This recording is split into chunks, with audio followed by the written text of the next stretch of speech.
अस्सलाम वालेकुम दोस्तों, ईद क्या है?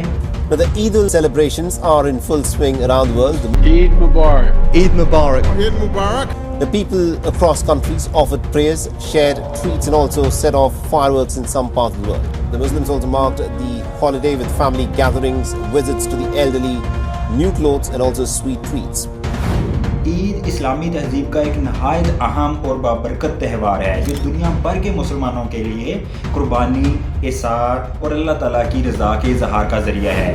पूरी दुनिया में 57 इस्लामिक कंट्रीज़ हैं और 2 बिलियन मुसलमान हैं जो ईद का त्यौहार मनाते हैं और करोड़ों डॉलर का बिजनेस होता है पूरी दुनिया में हर साल। इस दिन की बुनियाद हज़रत इब्राहीम अलैहिस्सलाम की बेमिसाल कुर्बानी पर है जो उन्होंने अल्लाह ताला के हुक्म पर दी। ईद उल अज़हा ने न सिर्फ एक इबादत है बल्कि मुसलमानों के लिए इत्तेहाद, मसावात और नेकी के फ़रोग़ का एक ज़रिया भी है। ईद उल अज़हा की तारीख़ हज़ारों साल पुरानी है और इसका आगाज़ हज़रत इब्राहीम अलैहिस्सलाम के अजीम वाक़े से होता है। ये त्यौहार हर साल 10 ज़ुल्हिज्जा को मनाया जाता है जो कि हज के इख्तिताम का दिन भी होता है। आइए आज हम इसकी सारी तफसील जानते हैं।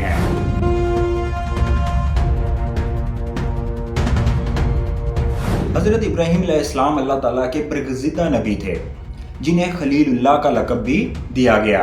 आपकी ज़िंदगी ईमान, कुर्बानी, सब्र और अल्लाह के अहकामात की तकमील का अजीम नमूना है। आपको दुनिया के 3 बड़े मज़ाहब इस्लाम, यहूदियत और ईसाईयत में ख़ास मकाम हासिल है। आपकी ज़िंदगी के मुख्तलिफ अदमार में बेशुमार आज़माइशें आईं लेकिन आपने हर मरहले पर अल्लाह ताला के हुक्म के मुताबिक अमल किया और सब्र और इस्तिकामत का मुज़ाहरा किया। हज़रत इब्राहीम अलैहिस्सलाम की पैदाइश इराक़ के शहर ऊर या बाज़ रवायत के मुताबिक बाबिल में हुई। ये वो ज़माना था जब लोगों में बुत परस्ती आम थी और नमरूद नामी ज़ालिम बादशाह की हुकूमत थी। नमरूद खुद को खुदा कहलाता था और लोगों को बुतों की पूजा करने पर मजबूर करता था। रवायात के मुताबिक नमरूद के दरबारी नजूमियों ने पेशगोई की कि एक बच्चा पैदा होगा जो उसके बुतों को तबाह कर देगा और उसकी सल्तनत को खतरे में डाल देगा। ये सुनकर नमरूद ने हुक्म दिया कि तमाम नौमलूद बच्चों को कत्ल कर दिया जाए। हज़रत इब्राहीम अलैहिस्सलाम की वालदा ने आपकी हिफाजत के लिए आपको एक गार में छुपा दिया।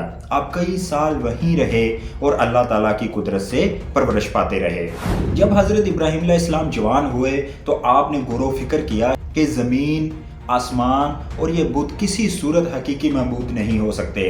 आपने अल्लाह की वहदानियत को पहचाना और लोगों को भी हक की तरफ बुलाने लगे। एक दिन जब शहर के तमाम लोग एक त्यौहार के लिए बाहर गए हुए थे, हज़रत इब्राहीम अलैहिस्सलाम ने मौका देखकर बुत खाना में दाखिल होकर तमाम बुतों को तोड़ दिया और सबसे बड़े बुत के कंधे पर कल्हाड़ी लटका दी। जब लोग वापस आए और ये मंजर देखा तो वो बहुत सख्त परेशान हो गए। नमरूद के दरबारियों ने हज़रत इब्राहीम अलैहिस्सलाम को बुलाया और उनसे पूछा कि ये किसने किया है। हज़रत इब्राहीम अलैहिस्सलाम ने जवाब दिया, ये काम उस बड़े बुत ने किया है, अगर ये बोल सकता है तो इससे पूछ लो। ये जवाब सुनकर लोग शर्मिंदा हो गए क्योंकि वो जानते थे कि ये बुत बोल नहीं सकते। इस पर हज़रत इब्राहीम अलैहिस्सलाम ने कहा, फिर तुम इनकी इबादत क्यों करते हो जो खुद अपनी हिफाजत भी नहीं कर सकते।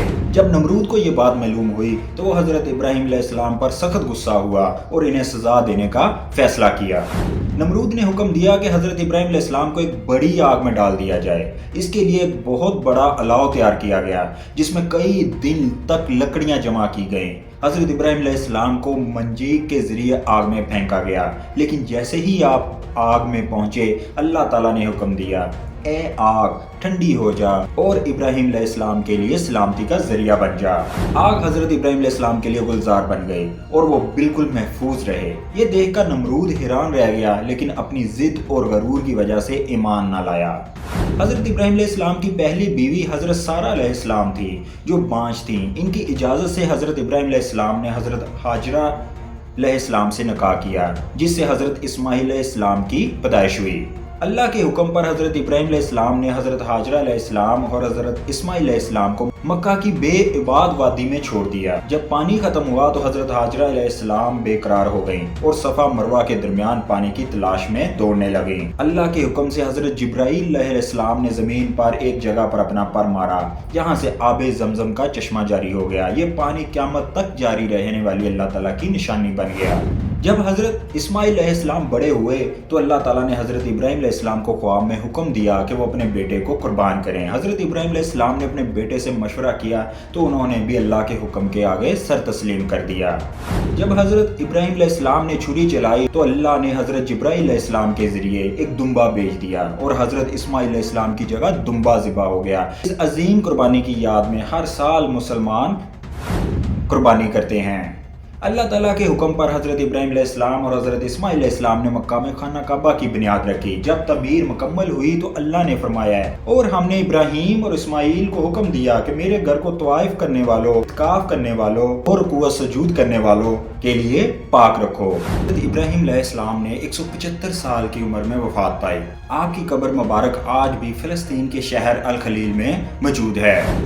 اسلام میں عید الاضحیٰ کی باقاعدہ ابتدا نبی کریم صلی اللہ علیہ وسلم کی مدینہ ہجرت کے بعد ہوئی۔ احادیث کے مطابق جب نبی کریم صلی اللہ علیہ وسلم مدینہ تشریف لائے تو وہاں کے لوگ 2 تہوار مناتے تھے۔ آپ صلی اللہ علیہ وسلم نے فرمایا کہ اللہ تعالیٰ نے ان کے بدلے 2 بہترین دن عید الفطر اور عید الاضحیٰ عطا کیے ہیں، اور تب سے لے کر آج تک عید الاضحیٰ پوری مسلم کمیونٹی میں جوش و خروش سے منائی جاتی ہے۔ عید الاضحیٰ ہر سال 10 ذی الحجہ کو منائی جاتی ہے، جو کہ حج کا بھی اختتامی دن ہوتا ہے۔ اس دن دنیا بھر کے مسلمان سنت ابراہیمی پر عمل کرتے ہوئے جانوروں کی قربانی کرتے ہیں اور اس کا گوشت ضرورت مندوں میں تقسیم کرتے ہیں۔ نبی کریم صلی اللہ علیہ وسلم نے اس سنت کو برقرار رکھا اور اسے امت کے لیے عبادت کا حصہ بنایا۔ خلافت راشدہ اور اس کے بعد کے ادوار میں عید الاضحیٰ کو ایک عظیم اجتماع اور عبادت کے طور پر منایا جاتا اور مستحقین میں گوشت تقسیم کرتے۔ تو دوستو، عید الاضحیٰ ایک عظیم اسلامی تہوار ہے جو ہمیں اللہ تعالیٰ کی اطاعت، قربانی، احسان اور غریبوں کی مدد کا درس دیتا ہے۔ یہ دن نہ صرف مذہبی بلکہ سماجی اور اخلاقی لحاظ سے بھی بے حد اہمیت رکھتا ہے۔ عید الاضحیٰ ہمیں سکھاتی ہے کہ ہم اپنی زندگی میں اللہ کی رضا کے لیے قربانیاں دیں، دوسروں کی مدد کریں اور ایسے معاشرے کی تشکیل کریں جو محبت، بھائی چارے اور ہمدردی سے بھرا ہوا ہو۔